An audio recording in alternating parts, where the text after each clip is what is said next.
My last touches by Robert Browning এই পয়েমটি থেকে বেশ কিছু গুরুত্বপূর্ণ এসএকিউ প্রশ্ন উত্তর সহ আজকে আমি আলোচনা করব।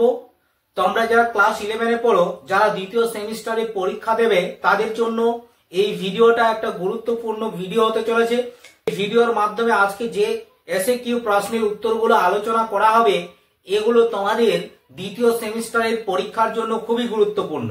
তাই তোমাদেরকে অবশ্যই মনোযোগ সহকারে দেখতে হবে এবং তোমাকে এই এসএকিউ প্রশ্নের উত্তরগুলো ভালো করে বুঝতে হবে।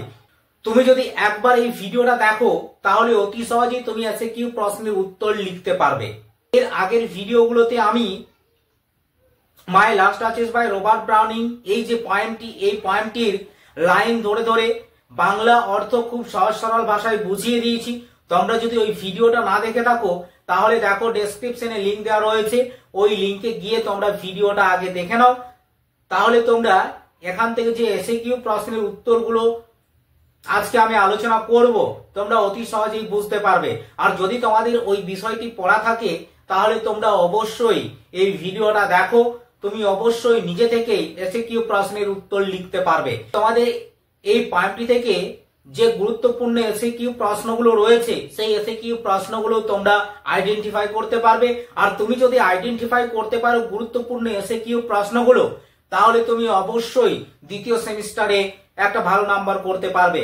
এবং তোমাদেরকে মাই লাস্ট টাচেস পয়েন্টটি রয়েছে, এই পয়েন্টটি থেকে তোমাদের কি ধরনের এসএকিউ প্রশ্ন আসবে তা তোমরা বুঝতে পারবে। I choose never to stop, আমি কখনো ছোট হতে চাইনি। Who is referred to here as I, এখানে আই বলতে, এই যে লাইনটির মধ্যে আই রয়েছে, এই আই বলতে কাকে বোঝানো হচ্ছে? দ্বিতীয় যে প্রশ্নটা রয়েছে, why won't the speaker choose to stop, কেন বক্তা ছোট হতে চায়নি? তাহলে এখানে যে প্রশ্নটা আমি তোমাদের বললাম, who is referred to here as I, এখানে আই বলতে কাকে বোঝানো হয়েছে? তো দেখো, এই যে লাইনটি তোমাদের রয়েছে, I choose never to stop, এই যে লাইনটি রয়েছে, এই লাইনটি তোমাদের যে মাই লাস্ট আছে পয়েন্টটি রয়েছে, সেই পয়েন্ট থেকে নেওয়া হয়েছে। এখানে ফারেরার ডিউক, কাউন্টের দূতকে এই কথাটা বলেছেন। তাহলে দেখো, এই প্রশ্নের উত্তরটা তোমাকে কিরকম ভাবে লিখতে হবে? This line is taken from the poem my last touches by Robert Browning, Robert Browning এর লেখা মাই লাস্ট টাচেস পয়েমটি থেকে এই লাইনটি নেওয়া হয়েছে। Here I refers to the duke of Ferrara, এখানে আই বলতে বোঝানো হচ্ছে ফারেরার ডিউককে। এরপরে দেখো, দ্বিতীয় যে প্রশ্নটা তোমাদের আছে, why won't the speaker choose to stop, কেন বক্তা ছোট হতে চায়নি? তাহলে এটার উত্তরটা তোমাকে কিরকম ভাবে লিখতে হবে?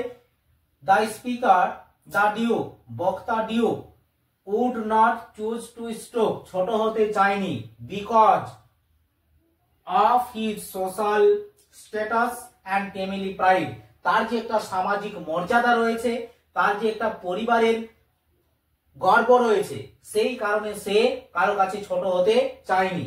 তাহলে কি বললাম? Because of his social status and family pride, কারণ তার সামাজিক একটা মর্যাদা রয়েছে এবং পরিবারের একটা গর্ব রয়েছে, সেই কারণে সে কারো কাছে ছোট হতে চায়নি।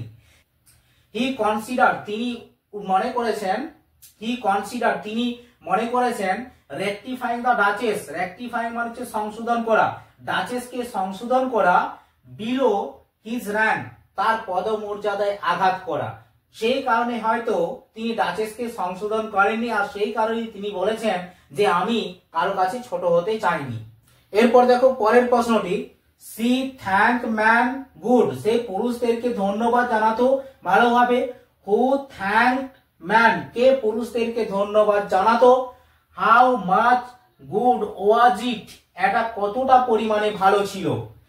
এই যে দুটি প্রশ্ন আমি তোমাদের বললাম, এই দুটি প্রশ্ন তোমাদের ঘুরিয়ে আসতে পারে। কিরকম ভাবে?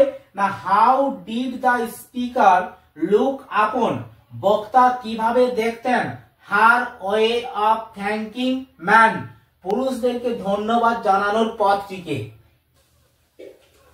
না দেখো, in the poem my last touches by Robert Browning, Robert Browning এর লেখা মাই লাস্ট টাচেস পয়েমটিতে the last duchess of duke, ডিউকের সর্বশেষ স্ত্রী থ্যাঙ্কড ম্যান, পুরুষদেরকে ধন্যবাদ জানাতো।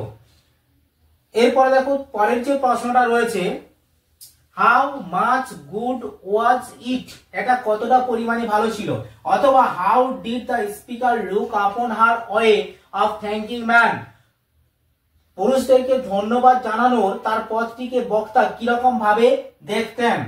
তো দেখো এটার উত্তরটা তোমাকে কিরকম ভাবে লিখতে হবে, অলদো দ্য ডিউক কলস ইট গুড, যদিও ডিউক এটাকে ভালো বলেছিলেন, হি ওয়াজ মাচ ক্রিটিক্যাল, তিনি খুব তিরস্কার করতেন, about the way she thank man, সে যেরকম ভাবে পুরুষদেরকে ধন্যবাদ করত সেই বিষয়ে।